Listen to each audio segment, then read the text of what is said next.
Panginoon, alam po namin that you are here, that your presence is here. And just like what someone said to you, Lord, open our eyes, open our spiritual ears. Gaano man, Lord God, kaingay ang mundong ito, we just want to hear you. Narito kami, O Panginoon. Speak to us. And we are here making ourselves available to you, Jesus. Daan man ay may pasubok, gabay ko ang presensya mo. Kahit may pagkukulang ang buhay ko'y sa'yo lamang.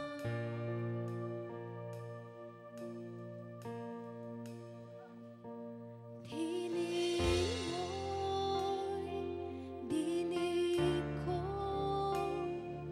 ako ay naririto. Hangad ng puso, ako ay gamitin mo.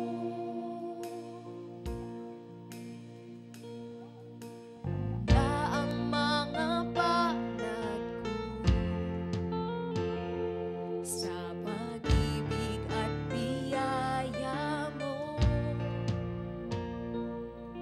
Dalangin ko'y makita ka, sa buhay ko'y kumilos ka, Panginoon.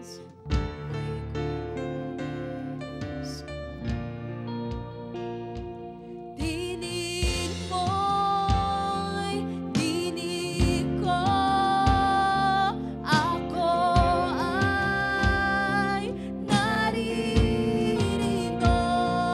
Hangad ng puso, ako ay gamitin mo.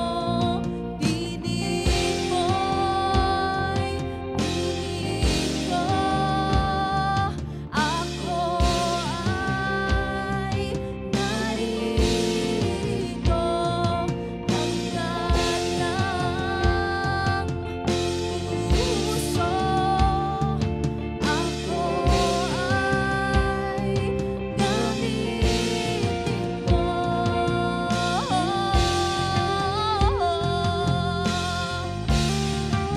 Gamitin mo ako, gamitin mo ako. Ang buhay ko'y sa'yo, Panginoon. Ang buhay ko'y sa'yo lamang.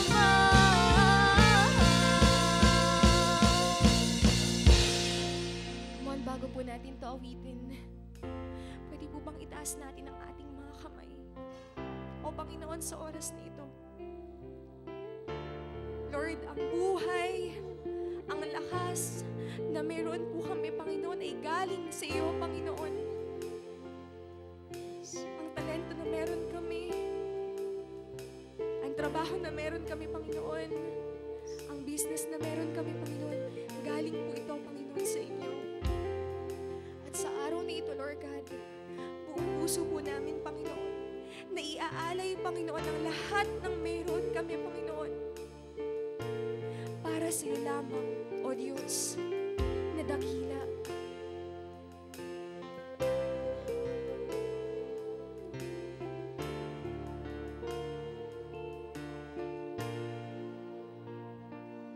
Ang puso at buhay ko ibibigay sa'yo, lahat sa'yo. Ang puso at buhay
inialam. Walang hindi ibibigay. Salamat, Jesus. O Diyos, ako'y gamitin mo. Maghari ka sa puso ko.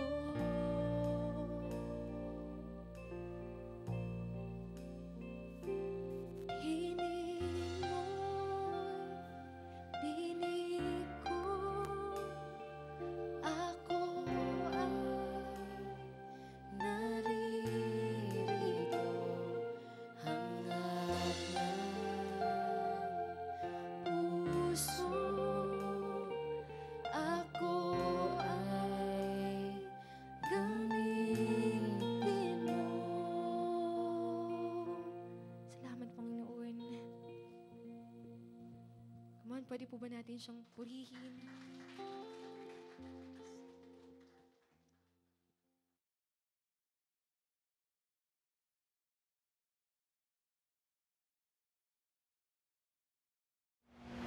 Kumusta po kayo? Zion Christian Fellowship Baliwag, sa lahat po ng ating mga kaibigan at mga kamanggagawa na nagpapatuloy po sa gawain ng Panginoon. We would like to thank you sa inyong patuloy na support at patuloy na pananalangin sa ating gawain dito po sa Zion Christian Fellowship Baliwag. Sa ating pong pagpapatuloy, sa ating pong tema o series na pinamagatan po natin, The DNA of the Life Groups, gusto ko pong pag-aralan po natin sa araw na ito ang topic na the importance of the assembly. Ang kahalagahan po ng pagtitipon. The importance of the assembly. Ang salitang assembly po ay nangangahulugan po na iba-ibang bahagi na pinagsama-sama para makabuo ng isang bagay na mahalaga. Iba't ibang bahagi na pinagsasama-sama para makabuo ng isang bagay na mahalaga. Different parts joined together to form something significant. No? Parang tumutukoy ho ito sa mekanismo, gadgets, gamit po ng isang makinarya, may ina-assemble. At makaka-relate din po tayo dito na ito po may kinalaman din po sa fellowship, small groups, at church gathering. Iba-iba tayo, hindi tayo magkakapare-pareho. Pero yun nga yung kagandahan doon yung ating pong pagiging diverse o pagkakaiba-iba, pag nabuo at pinagsama-sama, ay nakakabuo tayo ng isang bagay na matindi o something na important o may significance na kagamit-gamit po ng ating Panginoon. So ngayong araw na to, we're going to talk about the importance of fellowship, life groups gathering, small groups gathering, church meeting, gathering, the importance of assembly. Tingnan niyo po yung susunod na picture. No? Ang sabi po dito, when you were born, your mother brought you to the church. When you were married, your wife brought you to the church. When you die, your friends will bring you to the church. So why not try coming to church on your own sometimes? Totoo po yun, no? Nung tayo po yung maliliit, bit-bit, dinadala po tayo natin mga magulang sa simbahan. Regardless kung anong church man po yun, no? Nung tayo po'y kinasal po tayo ng isang pastor, ministro o pare sa isang simbahan. Kapag daw tayo namatay, whether we like it or not, dadalhin daw po pa rin po tayo sa isang simbahan. So bakit hindi daw po magkusa ho tayo, nadalhin natin yung sarili natin habang tayo buhay pa sa loob po ng isang simbahan. Napakahalaga po ng church. Sabi po ng isang unknown author, some go to church to see and be seen. Some go there to say they have been. Some go there to sleep and nod, but few go there to worship God. I hope na hindi po iyan ang masasabi sa atin sapagkat alam po ng bawat isa na tayo po'y nagtitipon-tipon sa isang kadalihilanan to focus on our God, to worship God sa ating mga buhay. No? Ang kultura po ng Pilipino ay talagang palasimba naman talaga. Almost halos every Sunday, o di kaya naman po, minsan po sa isang taon, tayo po'y talaga'y nakakaalala na magsimba. Pero hindi po yun yung tinutukoy po natin dito, yung tradition na magsimba dahil nagigilty lang po tayo, nakagawian, kundi yung practice po talaga natin bilang mga, hindi lang Pilipino, kundi Kristiyanong Pilipino, nananampalataya sa ating Panginoon. usong-uso po ngayon yung Miss Universe, di po ba no? Meron daw pong isang contestant.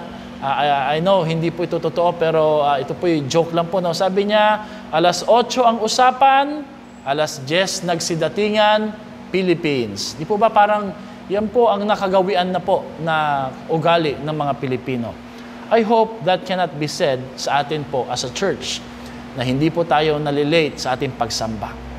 Meron pong isang verse na madalas na nakukote na maraming mga pastor or even cell leaders na gusto kong ipaliwanag na may kinalaman po sa kahalagahan ng assembly.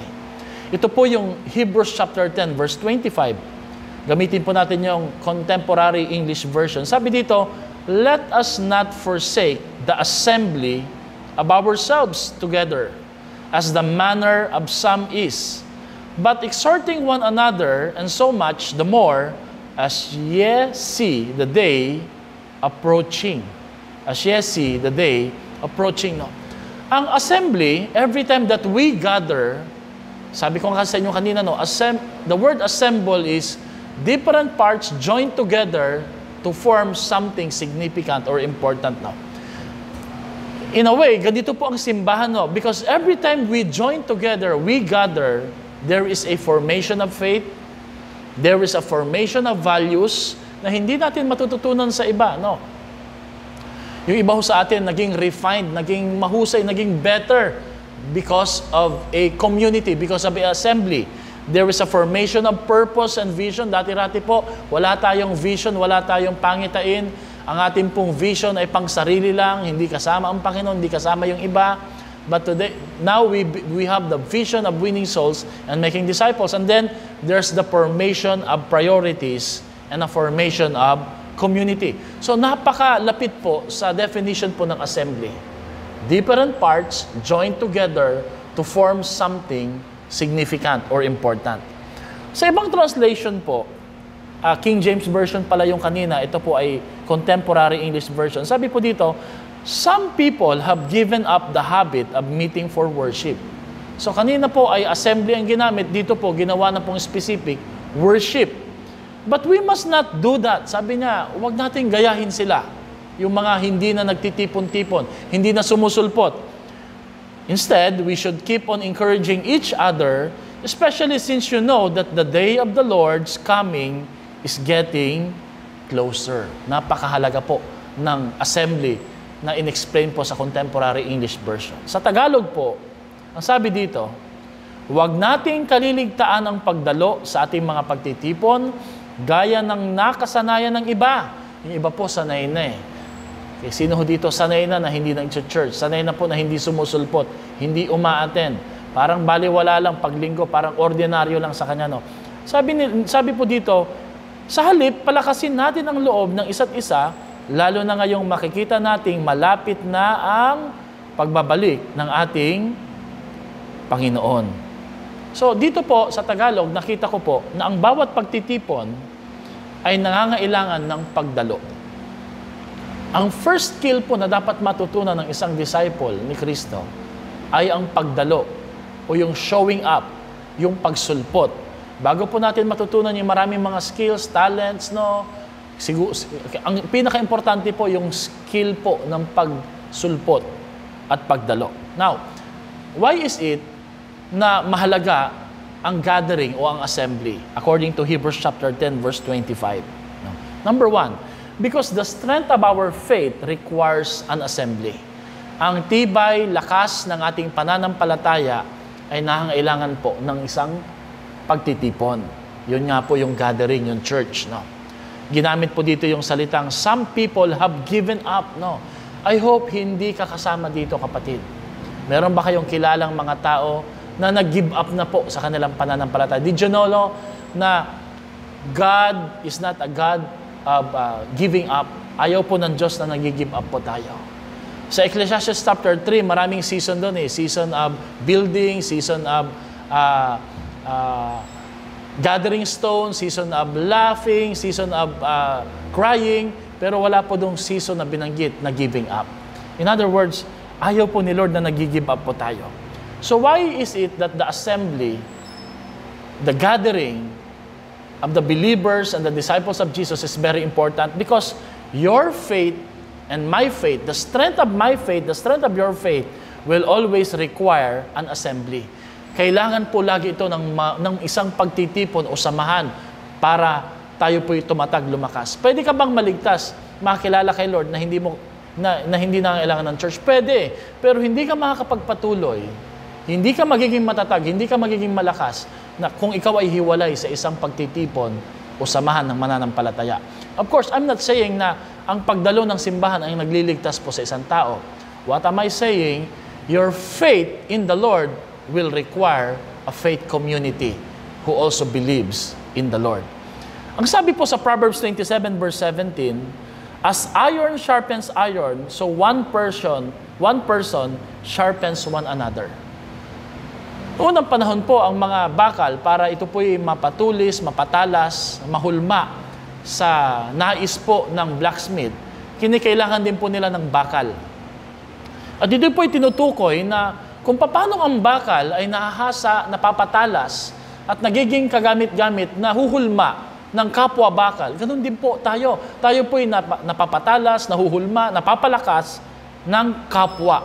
At alam niyo po, pag ginamit po yung illustration ng blacksmith, hindi po ito ordinaryo lang po na kumustahan, pakikipagkamay, para mahasa po talaga ang bakal sa konsepto po ng blacksmith. Ito po ay talagang pinapalo, hinahasa, nira-rub off, at may friction po na kinakailangan. So we need the rub and the friction of inspiration, instruction, admonition, pagpapaalala, at correction, pagtutuwid with the one another assembly. Dahil hindi po natin laging kayang paalalahanan ang ating sarili. Itama ang ating mga sarili. Mas madalas nga po, di po ba, tayo ang huling nakakita ng ating pagkakamali. We need inspiration from others. We need instruction from others. We need admonition from others. And we need correction from one another. Alam niyo po ba, mga kapatid, na ang tatag at lakas ng iyong pananampalataya ngayon ay pwede po natin ma-attribute po una kay Lord, pangalawa, sa mga community na ating pong sinasamahan. Life groups, Sunday service gathering.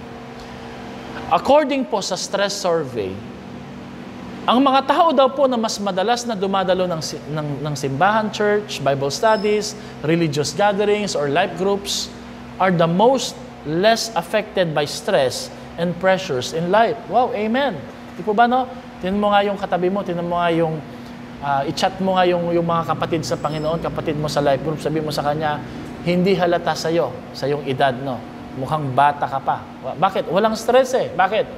Kasi po sa life groups po natin, lagi natin pinag-uusapan si Lord, lagi tayong tumatawa. May mga life groups po dito, no? Laging tumatawa, no? Laging nagkukwentuhan, nagpapalakasan. At ang pinag-uusapan po natin, paano tayo magiging pagpapala at makakatulong sa iba. Talaga naman po mababawasan yung stress. Church facts. Attending church regularly adds 30% more years in your life. So that's why when you attend church gathering, church assembly, life groups assembly, nadadagdagan ka ng 30% na dagdag sa iyong buhay. Kaya, hahaba palalo ang iyong buhay. No? Ang tanong ko dito, paano naman ho yung pala absent? Ewan ko sa inyo, no? Siguro po kung nadadagdagan yung paladalo, kayo na ho mag-isip dun sa mga hindi paladalo. No? Meron akong illustration na gagamitin dito. Ito po yung nangyari talagang ito po ay dinaan sa pag-aaral, scientifically, medically. Ito po yung tinatawag na Rossetto effect. The Rossetto effect is the phenomenon by which a close-knit community experiences a reduced rate of heart disease. Meron daw pong isang komunidad na maliit lang po ang bilang na bihira daw po ang may sakit sa puso at mahaba po yung buhay. The effect is named for Rossetto, Pennsylvania. Doon po sa Pennsylvania, sa US, may isang maliit na komunidad na ang pangalan po ay Rossetto. Ito po ay ginawang libro at pinamagatan po itong The Rossetto Story, An Anatomy of Health, na ginamit po ng ibang mga pag-aaral, lalo na po sa medical. Ayon sa kanila, sila po'y nagtataka, sila po'y namamangha sa tinatawag po nilang Rossetto Mystery. Bakit? Doon po sa maliit na village sa Pennsylvania ay wala hong nagpapakamatay o nakakapag-isip na kitlin ang kanilang buhay, walang alcoholism, walang addiction, wala pong welfare, walang crime, walang ulcer, 41% of calories from fat, wala pong big fat smoker.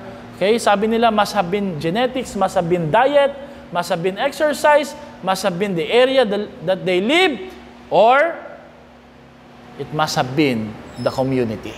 Because ang tanging paraan lang na sila po'y namamatay doon sa community tayo is not because of diseases or illnesses or stress, but because of old age. Old age. Now, bakit po? May isa pong doktor sa Roseto na nakausap po ng isang doktor na ang pangalan po ay Stephen Wolf. Pinag-aralan niya, inobserbahan niya, pumunta siya doon mismo at nag-conclude po siya. Sabi niya, this is called the Roseto effect. Stephen Wolf or Dr. Stephen Wolf attributed Rosetans lower heart disease rate to lower stress. Yun pala yun, pagka maraming stress sa buhay mo, talaga pong magkakaroon ka ng heart disease. The community, Wolf says, was very cohesive. There was no keeping up with the Joneses. Sabihin po, walang pataasan, walang payabangan, walang mayaman. Pantay-pantay ang turing. Houses were very close together, very cohesive talaga. Everyone lived more or less alike. Magkakapareho po ang kanilang kinakain, ang kanilang treatment sa isa't isa. Elders were revered and incorporated into community, ginagalang, nirerespeto, pinakikinggan, hinihingan ng payo. Housewives were respected by their husbands, and fathers run the families. So ang sabi po ni Stephen Wolf, it's because of the community. At dahil ito po yung nabuo sa kanila, kapatid, grabe, they live better. Ang tawag ho nila dito is the power of relationship. The power of relationship. Na pwede natin ma-experience sa isang assembly, sa isang community, sa isang life group community. Okay?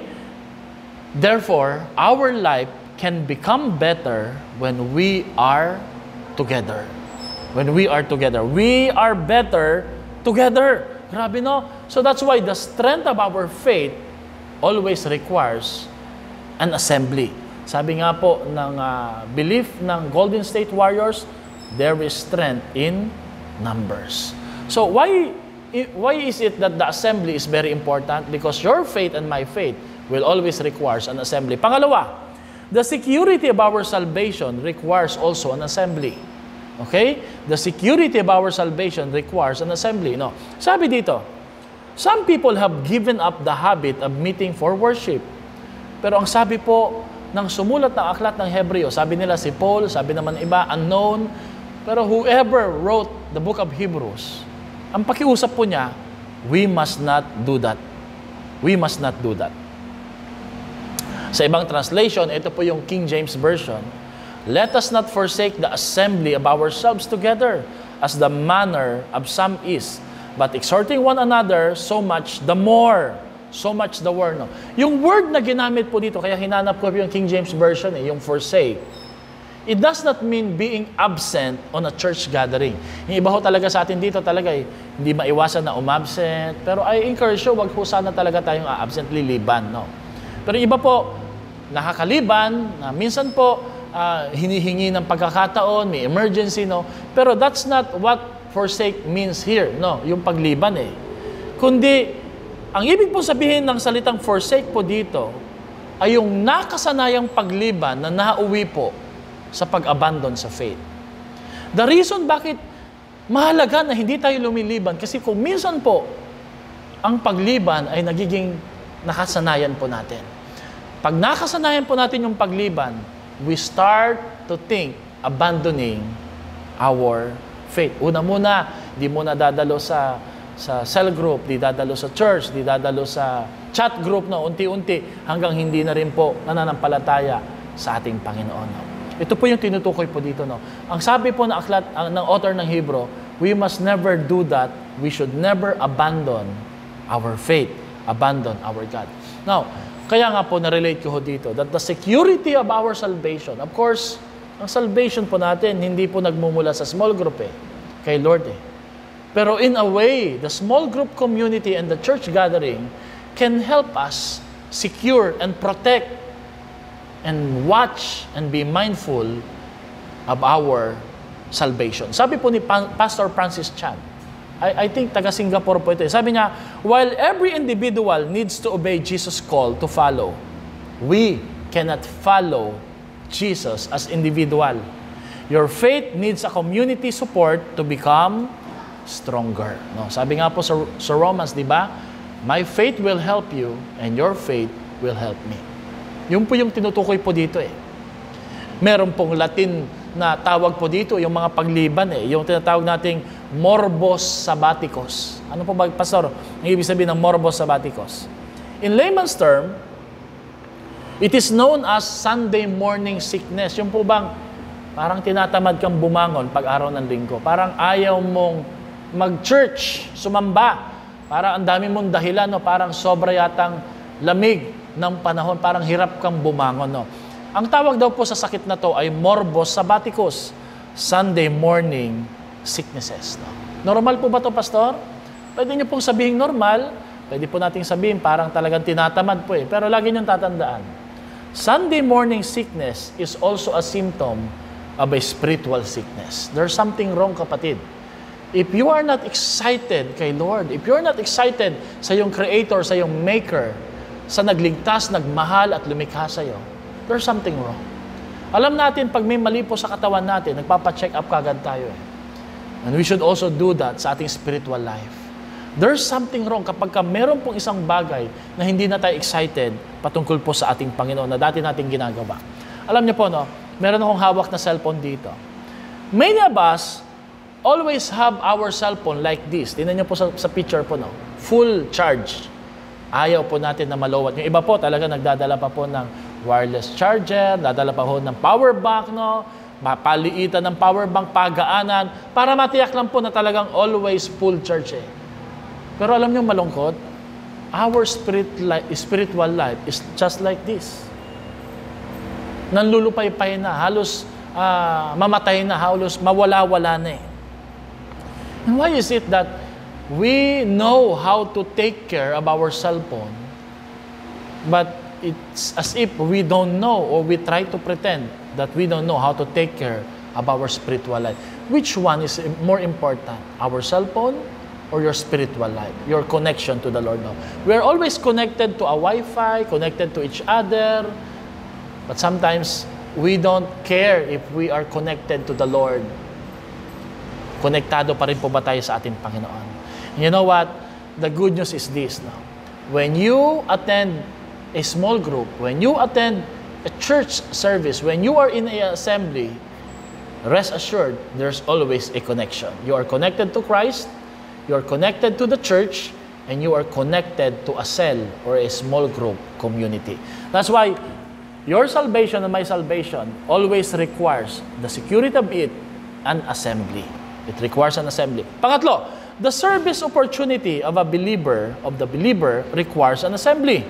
Ang sabi po sa Hebrews 10:25, in order to avoid giving up meeting together, para maiwasan daw po yun, we should serve one another. Meron tayong gampanin. Sabi mo nga sa katabi mo, may gagawin ka, may magagawa ka. Ano daw po yun? Paglingkuran mo ang iyong kapwa, paglingkuran mo ang iyong ka-small group, ka-life groups, by encouraging each other. Pag nakikita mo parang nanlulupay-pay, nanlalamya, wala nang gana, parang ibig na pong umalis, ibig na pong di dumalo, paalalahanan po natin. Why? Kasi alam po natin, our faith, our security, of our salvation always requires an assembly. So we have a ministry of encouragement. Every Christian is called to love and good works. But you cannot fulfill this calling on your own. You need others to stir up love and good works in and through you. So hindi mo ito magagawa, nasa iyo lang. Sa sarili mo lang, kailangan mo itong gawin sa iba at kailangan din po gawin ng iba ito para sa iyo.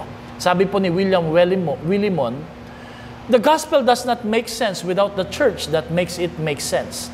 The gospel cause always need a gospel community. Totoo, di ba, no? Hindi po natatapos sa pag-share ng gospel. Nakakilala, tumanggap na kay Lord, pakaway-kaway na, pasulpot-sulpot minsan, no? Halimbawa, this man is watching, tas biglang nawawala, no, sa ating mga online worship services, no. Mahalaga po na yung gospel cause ay may gospel community na paglalagakan o paglalagyan. Sa ibang translation po, how do we do this ministry? Let us consider how we may spur one another. Alam niyo po ibig sabihin ng spur? Ito po ay isang gamit ng cowboy na sumasakay sa kabayo. Kaya nga po meron pong team sa US, sa NBA na San Antonio Spurs. Okay, ganito po ang itsura ng Spurs. Yan, yung nakikita niyo po sa logo. At dun po sa cowboy, nilalagay ho ito sa likuran po ng boots ng isang cowboy. Bakit po? Kasi po yung spur po, ang intention po niyan, ito po ay pangsipa na may kapiraso sa dulo na tusok, na pag sinipa po niya ito, ang gilid po ng kabayo, mapupush po yung kabayo, imbis na huminto, tumambay, magtutuloy-tuloy po siya. Ayan. So, ano pong ibig mo sabihin, Pastor? No? Meron tayong ministry na magsipaan sa isa't isa. Magsipaan, no? Pag ayaw na niya, ano ba dapat, Pastor? No? Para ang pangit naman sabihin, no? Sipain mo, no? Di ba? Hindi. Ang ibig lang po sabihin niya ito, to spur one another. Pero actually, ang konsepto ng spur is pagsipa eh. Pagpapaalala eh. Huy, move on, push. Huwag kang hihinto. Huwag kang manlalamya. Huwag kang manlalamig. Andito kami. Kasama tayo. May destination tayong patutunguhan. Meron tayong nais maabot eh. So, sino ho ditong willing at ready mag-spur, no? Pangit po yung salitang sipa, no? Pero actually, yun talaga yung konsepto eh. We have this ministry, the service, na magpaalalahanan sa bawat isa. Sino kapatid ang kailangan mong paalalahanan ngayon? Sino-sino po ang kailangan po nating anyayahan, dalawin, at puntahan uli. At panglima po, the sureness of the Lord's coming requires an assembly.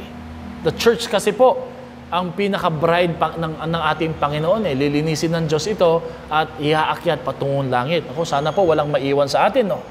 So, ang katiyakan daw po na muling pagbabalik ng Panginoon, yung second coming niya, ay nangangailangan po ng pagtitipon, ng assembly. Kaya nararapat lamang po na naroroon po tayo, matapat na dumadalo hanggang sa pagtatapos, hanggang sa pagbabalik ng ating Panginoon. Sabihin mo nga sa katabi mo, huwag kang pala absent, baka mamaya maabutan ka ng pagbabalik ni Lord.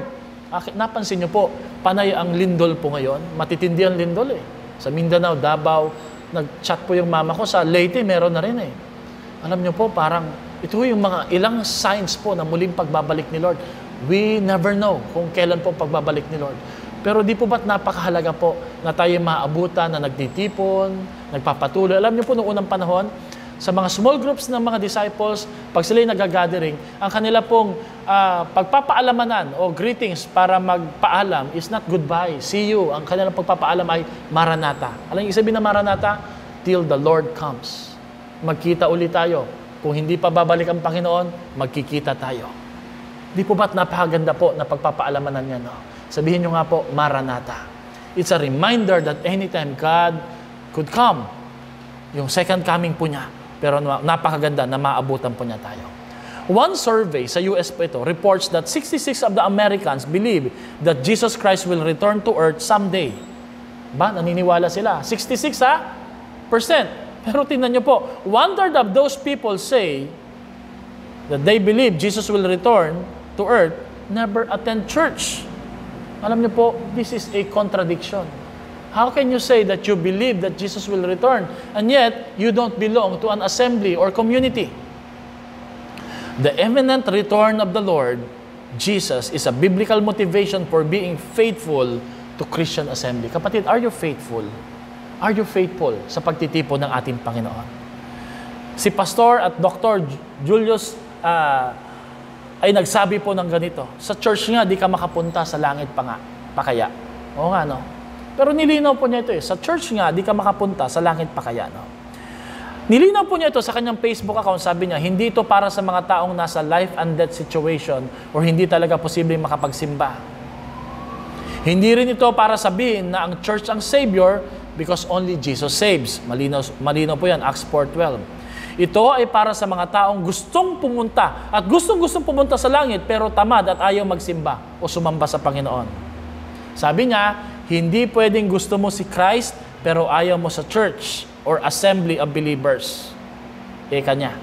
Commitment to Christ demands commitment to His assembly or to His church. Oo nga naman. No? Sabi ng iba, Pastor, hindi man ako pala simba, pero may Diyos akong kinikilala. Alam niyo po, sabi ni Satan, pareho pala tayo. Di rin ako nagsisimba pero kilala ko ang Diyos. Huwag ho nating paniniwalaan yung ganong klaseng paniniwala. Wala po sa Bible po iyon. Napakahalaga po that we value and we honor the assembly as we honor Christ and His church. Meron akong kwento sa inyo, no? Isang believer, devout believer na si Eric Liddell, siya po isang mananakbo, athlete. Pero nung nalaman niya na ang kanyang pagtakbo, championship po ito, to represent his country, nalaman po niya na ito'y gagawin at mangyayari sa araw ng linggo, nag-decline po siya. Bakit? Kasi po may paniniwala siya na ang araw ng linggo para talaga kay Lord. Wow! No? Pwede mong sabihin para naman sa karangalan ng bansa Pwede namang i-excuse siya papayag naman siguro yung church at ang pastor. Of course, papayag. But this is just a conviction po ni Eric Liddell na dapat hangaan at tularan po natin. Tayo nga, hindi naman tayo nagre-represent ng country. Nagre-represent lang tayo ng swimming, no? Ang bilis natin magpaalam kagad. Minsan nga po, di nagpapaalam Pero grabe po, ginalang niya ang Panginoon, in-honor niya si Lord. Sumunod po na taon, ang kanyang sinalihang pagtakbo ay mas mahaba po ang tatakbuhin. At hindi pa niya ito nararanasan. But you know what? Nung siya'y naghahanda, may nag-abot po ng papel sa kanya habang siya'y naghahanda doon sa line. At ang sulat po ngayon, nakalagay po ang sulat na to. Basahin po natin. Those who honor God, I will honor Him. Naku, napaiyak si Eric Liddell at kiliname po niya, hinawakan po niya yung kapirasong papel na yon. At si Eric Liddell lang naman po ang fastest na nakapagtapos sa takbuhin iyon na mas mahaba pa sa kanyang withdraw o dinecline na takbuhin noong nakaraan dahil araw ng linggo po iyon. Siya po'y nagtala ng isang world record na pinakamabilis na pagtakbo. Why? It is as if sinamahan siya ng ating Panginoon. That's why merong movie at libro na Chariots on Fire. It's a story about Eric Liddell. Search po iyon, no? Those who honor God, I will honor Him. Kapatid, I hope we will honor God. And one way of honoring God is putting an importance of the assembly. If you are 15 years old, you have 2,860 Sundays left. 20 years old, 2,600. If you are 25 years old, meron ka pang 2,340 Sundays left. If you are 30 years old, 2,080. If you are 35, 1,820. 40 years old, kagaya ko, meron pa akong 1,560 years old. Loloobin ng Panginoon. 45 years old, 1,300. 50 years old, 1,040. Parang paliit ng paliit po, no? Sana po hindi ko kayo nalulungkot po, ha? Mahaba-haba pa rin naman po ito, If you are 55 years old, 780 Sundays. If you are 60 years old, 520 Sundays. If you are 65 years old, 260 Sundays. If you are 67 years old, meron ka na lang 156 Sundays. If you are 69 years old, meron kang 52 Sundays left. And if you are 70 years old, you're living on a borrowed time. Hindi pa ako nagsulat nito But this is a very powerful reminder po, no? Na maiksi po ang buhay at pinahiram lang po ito ng Panginoon sa atin. Di po ba't marapat lamang po na sa tuwing araw ng linggo ay parangalan po natin siya sa ating mga buhay. Not just on Sunday, but every day we live for the glory of the Lord. Alam niyo po, di pa tayo nabubuhay, alam na po ito ni King David Sabi po niya, wala pang statistic po noon about ilang Sunday na lang matitira. Psalms 84:10, kahit isang araw lamang gusto ko pang sa templo mo, kaysa sa 1,000 araw na sa iba ang tahanan ko. Gusto ko pong maging bantay sa pinto ng iyong templo, kaysa ako'y mapasama sa masasamang mga tao. Kapatid, ang gandang verse na ito nung paalala. That we should enjoy, that our hearts will be filled with thanksgiving as we enter the courts of His praise sa ating pagsamba. Pag dumadalo tayo, parang gusto mong hatakin yung araw po ng small group gathering nyo o araw ng yung prayer gathering, araw ng yung Sunday. Bakit? Kasi excited ka, no? Can you just say amen to that, no? Are we excited, mga kapatid? Are we excited knowing that we are living on a borrowed time? Sabi nga po sa Psalms 90 verse 12, teach us to number our days so that we may gain wisdom on it. Kapatid, sino mga sinasamahan mo? Sino naglalayo sa iyo kay Lord? Sinong naglalapit sa iyo sa Panginoon? Ang totoong pagkakaibigan, ay dapat naglalapit sa iyo sa ating Panginoon. Amen? Bihira sa mga tao, sa circle po ng iyong mga kaibigan, ang maglalapit sa iyo kay Lord. Madalas po, sorry po for saying this, no? I'm not judging.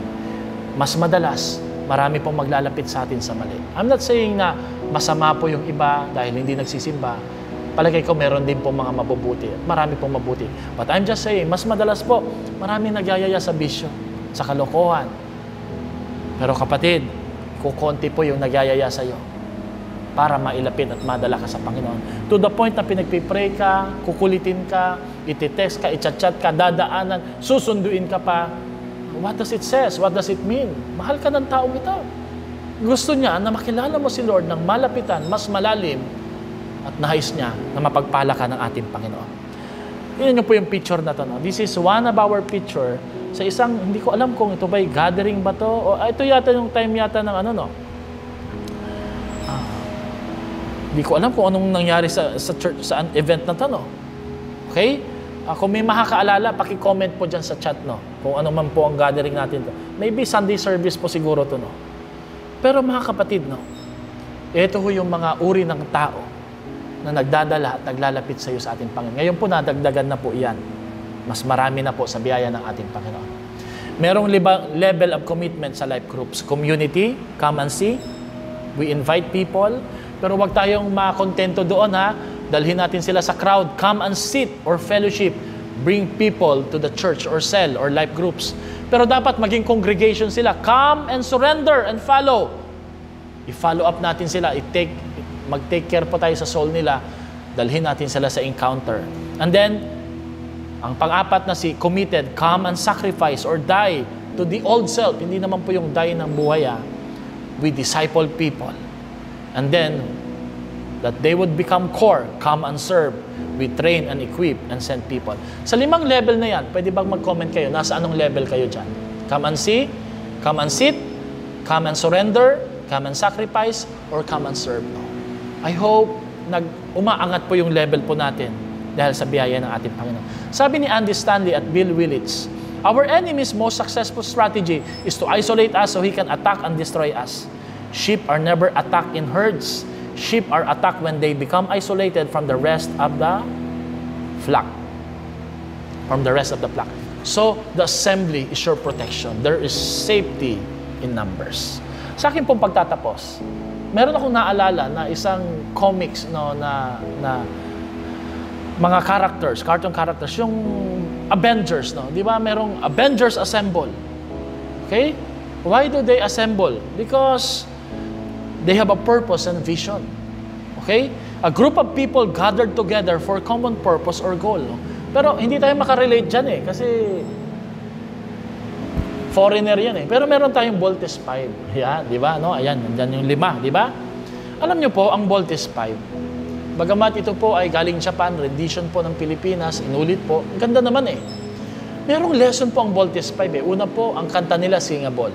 Ginagamit po ng maraming mga politician nung sila nangangampanya, no? Pero, ang ibig ko po sabihin, isa sa mga lesson po dito, they are different, but they are united. May kalaban sila, at may mission sila, at laging may purpose ang kanilang connection or pagtitipon. They have the same values, they have the same vision and their vows. Pero ang strength po nila lagi, hindi po per individual eh. In fact, mas madali silang matalo pag sila'y divided, sila'y in conflict, sila'y nagtatalo-talo, nag-aaway-away, nagrereklamo. Pero yung strength kasi nila, nasa kanilang unity o pagkakaisa. Ganyan po dapat ang itsura po ng ating assembly. Ano nga ulit sabihin ng assembly? Different parts, but when joined together, they form a significant and important agenda sa buhay po nila. Our strength is in our assembly. So my question is, do you belong to this kind of assembly? Or would you like to be part of this assembly? Come, join our worship services. Join our life groups. Join our community. Join our assembly. Sino dito excited na po sa prayer gathering? Sino excited sa inyong cell groups, life groups community? Sa inyong conquest, sa mga royalties? Sino excited po sa Sunday service? Sino po ang excited sa inyong pong gathering as a small group? Alam niyo po ba? Kung excited kayo, excited niyo yung mga life groups, leaders, o ang bawat isang member, mas excited po ang Panginoon. Why? God is excited to hear from you again, to forgive you again and again, to carry you again, to bless you again. He is not tired or as tired of you. Hindi po siya napapagod na lagi kanyang makita na sumusulpot. Kaya ang pakiusap ng Panginoon, anak, come back again. So I could heal you again. I could forgive you again. I could strengthen you again. And I could bless you again and again. May the Lord bless our life groups community this week. Yung conquest po natin, yung pag-share ng gospel, yung campuses, yung royalties. Magkita-kita po tayo sa darating na Sunday. And may the Lord bless this gathering. God bless you po. Keep on sharing. Tag people. Invite friends. See you sa ating mga gathering. Amen.